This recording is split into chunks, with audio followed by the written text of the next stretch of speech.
Quando se fala sobre a tribulação que virá ao mundo durante o governo do anticristo aqui na Terra, muitos cristãos logo pensam a respeito do arrebatamento.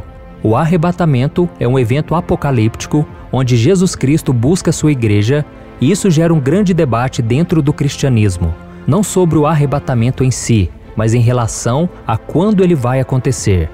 Alguns estudiosos acreditam que o arrebatamento acontecerá antes do período da tribulação. Outros acreditam que acontecerá na metade desse período, ou seja, depois de 3 anos e meio, e o terceiro grupo acredita que os cristãos enfrentarão tudo o que acontecerá durante os 7 anos de governo do anticristo sobre a terra. A verdade é que muitas pessoas não sabem muito sobre o arrebatamento e acabam criando confusão a respeito dos acontecimentos do fim dos tempos. Por isso, neste vídeo eu vou te apresentar quais são os pontos de vista a respeito do arrebatamento da igreja e, ao final, eu vou te contar qual é a minha opinião sobre este assunto, ok? Mas antes de começarmos, eu quero pedir que você já deixe o seu like, se inscreva no meu canal e ative o sininho para você ser avisado pelo YouTube sempre que eu colocar um vídeo novo. Eu tenho colocado vídeos novos com orações, mensagens de fé, tudo para te ajudar na caminhada com Deus. Então venha caminhar junto comigo todos os dias, ok? Então vamos lá. A primeira visão é a visão pré-tribulacionista. Essa corrente de pensamento acredita que a Igreja de Cristo será arrebatada antes da grande tribulação. Para esse grupo de cristãos, assim que o anticristo promover um grande acordo de paz entre as 3 maiores religiões do mundo e se tornar o homem mais popular do planeta, todos aqueles que entregaram suas vidas a Cristo e o reconheceram como Senhor e Salvador subirão ao céu de uma hora para outra e serão poupados do sofrimento que virá. E são várias as passagens bíblicas que, segundo esse grupo de pessoas, apontam para esse tipo de arrebatamento. E um dos argumentos mais fortes é que enquanto o Apocalipse 1, 2 e 3 fazem menção à Igreja de Cristo 19 vezes, do capítulo 4 ao 19 não fala nada sobre ela, mas trata da tribulação que estará acontecendo aqui na Terra. Além disso, a promessa de Jesus feita à Igreja de Filadélfia também é uma das bases desse pensamento. Leia comigo o que está escrito em Apocalipse capítulo 3. Visto que você guardou a minha palavra de exortação à perseverança, eu também o guardarei da hora da provação que está para vir sobre todo o mundo, para pôr à prova os que habitam na terra. Perceba que Jesus disse, eu o guardarei da hora da provação, e não na hora, ou seja, durante a tribulação. E o apóstolo Paulo também tem ensinamentos que apontam para esse arrebatamento antes da grande tribulação. Pelo menos 2 vezes ele fala sobre isso em sua primeira carta aos Tessalonicenses. A primeira no capítulo 1, versículo 10, e a segunda no capítulo 5, versículo 9. Nas 2 ocasiões, o apóstolo cita que Jesus nos livrará da ira que há de vir, pois ele não quer que passemos por esse momento tão difícil, mas sim que sejamos salvos. O apóstolo Pedro também mostrou que Deus livrará o seu povo desse período de julgamento, assim como ele livrou Noé do dia do dilúvio e Ló da destruição de Sodoma e Gomorra. Vamos ver o que ele disse. Deus não poupou o mundo antigo quando trouxe o dilúvio sobre aquele povo ímpio, mas preservou Noé, pregador da justiça, e mais 7 pessoas. Também condenou as cidades de Sodoma e Gomorra, reduzindo-as a cinzas, tornando-as exemplo do que acontecerá aos ímpios. Mas livrou Ló, homem justo, que se afligia com o procedimento libertino dos que não tinham princípios morais, pois vivendo entre eles, todos os dias aquele justo se atormentava em sua alma justa, por causa das maldades que via e ouvia. Vemos, portanto, que o Senhor sabe livrar os piedosos da provação e manter em castigo os ímpios para o dia do juízo. Outra coisa muito importante que os pré-tribulacionistas acreditam é que os israelitas não fazem parte da Igreja de Cristo, pois eles não o reconhecem como Filho de Deus. Por isso, eles passarão pela grande tribulação, e aqueles que se mantiverem fiéis a Deus e se entregarem a Jesus serão perseguidos, mas serão salvos quando Cristo voltar com a sua igreja. Veja o que o profeta Zacarias disse que vai acontecer. Depois o Senhor sairá à guerra contra aquelas nações, como ele faz em dia de batalha. Naquele dia, os seus pés estarão sobre o Monte das Oliveiras, a leste de Jerusalém, e o monte se dividirá ao meio, de leste a oeste, por um grande vale, metade do monte será removido para o norte e a outra metade para o sul. Vocês fugirão pelo meu vale entre os montes, pois ele se estenderá até Azel. Fugirão como fugiram do terremoto nos dias de Uzias, rei de Judá. Então o Senhor, o meu Deus, virá com todos os seus santos. Olha isso, irmãos. Se todos os santos, ou seja, os cristãos, virão com Jesus para salvar Israel e derrotar o mal, isso quer dizer que a igreja já terá subido antes. A segunda visão é a visão mesotribulacionista.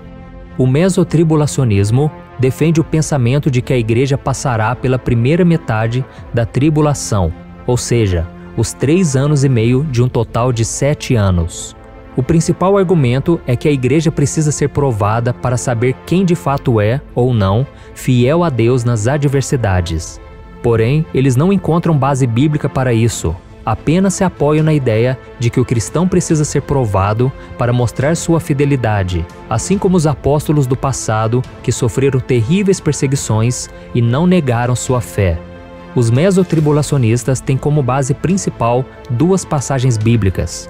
A primeira está em Mateus capítulo 24, que diz: "Devido ao aumento da maldade, o amor de muitos se esfriará, mas aquele que perseverar até o fim será salvo.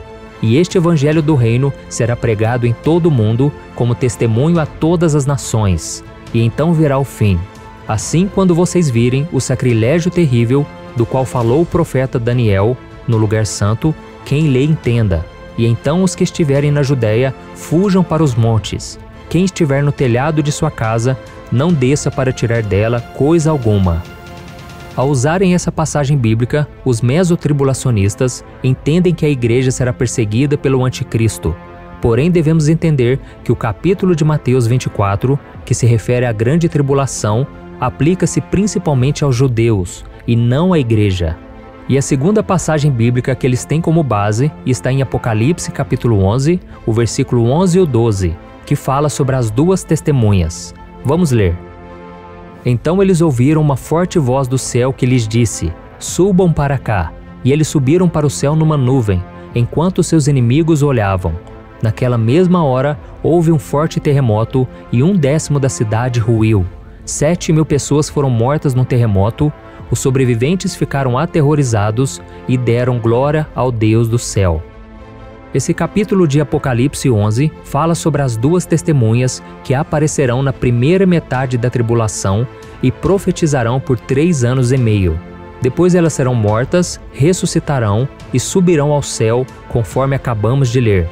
Para os mesotribulacionistas, é nesse momento que a igreja será arrebatada.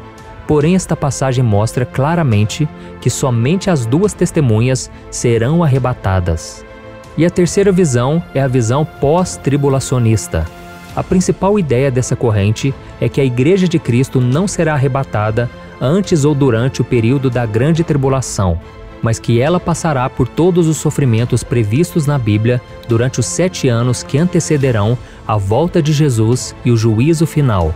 Essas pessoas também acreditam que, por mais difícil que seja, os verdadeiros cristãos suportarão toda a dor nesse tempo, graças ao poder e à misericórdia de Deus.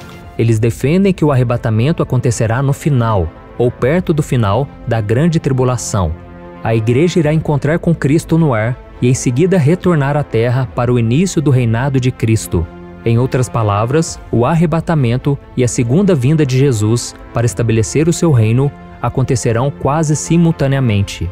Os pós-tribulacionistas acreditam que a grande tribulação não se trata apenas da ira de Deus contra os pecadores, mas também a ira de Satanás contra os santos, que é a Igreja de Cristo. Vamos ler uma passagem de Apocalipse 13, muito utilizada como argumento do pós-tribulacionismo.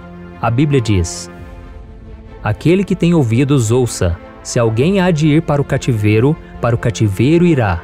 Se alguém há de ser morto à espada haverá de ser morto. Aqui estão a perseverança e a fidelidade dos santos."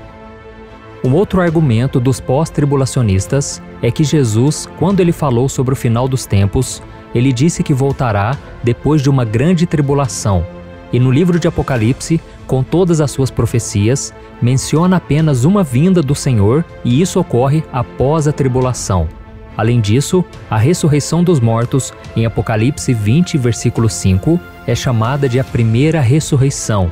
Então eles afirmam que já que esta primeira ressurreição ocorre após a tribulação, a ressurreição associada com o arrebatamento, que está em 1 Tessalonicenses, capítulo 4, versículo 16, não pode ocorrer até então.